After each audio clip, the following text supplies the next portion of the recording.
আজি যেহেতু মাঘৰ বিহুৰ উৰুকা হয় গতিকে বলক আজি আপোনালোকক আমাৰ ইয়াতে মাঘৰ বিহুৰ উৰুকাৰ সেলিব্ৰেশন দেখাওঁ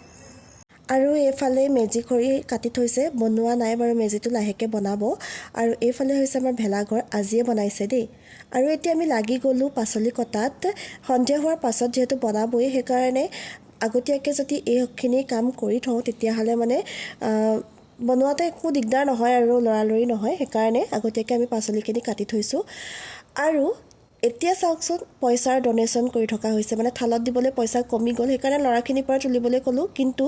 লগাই দিলো হয় পিছে ময়ো অলপমান পইচা দিব লগা হ'ল এতিয়া আগৰ পৰাই দেখি আহিছো যে আমাৰ যেতিয়া উৰুকাৰ হাজ বনাই থাকে তেতিয়াহে মানে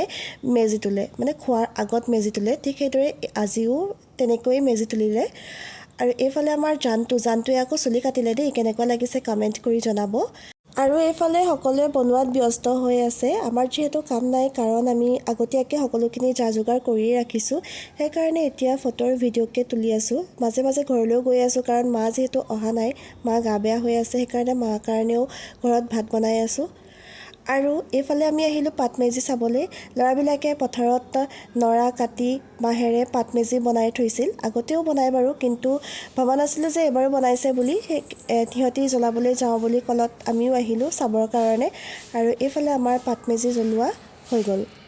লগতে আমাৰ খানাও হৈ গ'ল এইফালে আছিল পচলাৰ জলা ভাজি হাঁহৰ সৈতে কোমোৰা আলু মাছৰ পেটু ভাজি ভাতৰ সৈতে বনাইছিল লগতে মাছ ফ্ৰাই দালি আৰু বিলাহীৰ সৈতে মাছৰ জোল তো এনেকৈ আমি সকলোৱে লগ লাগি এসাজ খালো উৰুকাৰ হাজ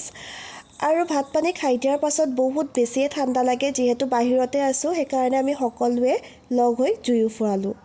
গতিকে আজিৰ ভিডিঅ'টো ইমানতে শেষ কৰিছো আকৌ লগ পাই আছো কালিলৈ বিহুৰ ভিডিঅ'ৰ সৈতে